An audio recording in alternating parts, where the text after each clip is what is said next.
ઉદ્યોગોનો મુખ્ય ઉદ્દેશ છે.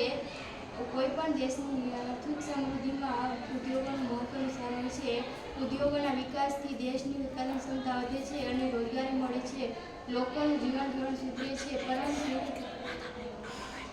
પરંતુ ઉદ્યોગોના અનિયંત્રિત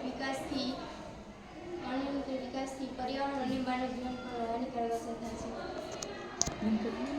આ અમારી બે કંપની છે. એક પ્રદૂષણવાળી છે અને એક પ્રદૂષણ વગરની છે. આ પ્રદૂષણવાળી કંપનીથી પ્રદૂષણ ફેલાય છે, જેનાથી ધુમાડા દ્વારા ફેલાતું પ્રદૂષણ દ્વારા વૃક્ષો સુકાઈ જાય છે, પાંદડા ખરી જાય છે, પાણી પણ ઝેરી બની જાય છે. જ્યારે પશુ પક્ષીઓ કે પ્રાણીઓ પાણી પીવા આવે છે ત્યારે તેનું મૃત્યુ થાય છે. અને કચરાના ઢગલા દ્વારા મચ્છર, બેક્ટેરિયા ફેલાય છે, જેનાથી મનુષ્ય પણ બીમાર થઈ શકે છે. તેથી અમે પ્રદૂષણ અટકાવવા માટે ઉદ્યોગોના કેટલાક ઉપાયો લઈને આવ્યા છે, જે અમારી સારી કંપની છે. જેમાં ઉદ્યોગો દ્વારા નીકળતો ધુમાડો પાઇપલાઇન દ્વારા બોટલમાં જમા થાય છે અને એ ધુમાડાનું બ્લેક પાવડર સ્વરૂપે રૂપાંતર થઈ જાય છે.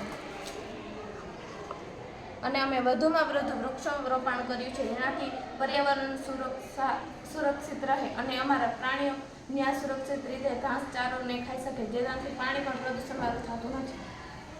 મારું નામ વિજયા મિત્ર સમજુભાઈ છે.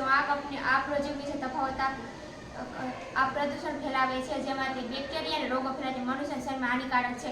ખરાબ કંપનીમાં ધુમાડો બહાર નીકળે છતાં પણ સારી કંપની ધુમાડા બહાર નીકળતા નથી, કારણ કે જે બ્લેક પાવડર બની જાય છે.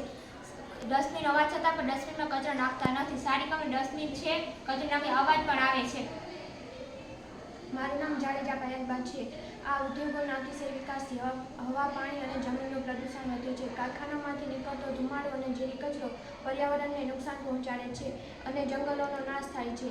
કુદરતી સંસાધનોનો વધુ પડતો ઉપયોગ થાય છે, જેની અસર પર્યાવરણ પર પડે છે. વૈશ્વિક તાપમાનમાં વધારો થાય છે અને આ બધાની અસર મનુષ્યના સ્વાસ્થ્ય, પર્યાવરણ અને સમગ્ર પશુ પક્ષીઓ પર પડે છે. મારું નામ ઝાપડા પૂરી છે. હું તમને અમારા પ્રોજેક્ટ પરથી થોડાક સૂત્ર કહીશ. પ્રદૂષણ અટકાવો અને વૃક્ષો વાવો અને જીવન બચાવો. અમારા પ્રોજેક્ટનો મુખ્ય ઉદ્દેશ એ છે કે આપણે ઉદ્યોગો દ્વારા થતું પ્રદૂષણ અટકાવવું જોઈએ અને પ્રદૂષણ અટકાવવાના ઉપાયો અમારા પ્રોજેક્ટ દર્શાવે.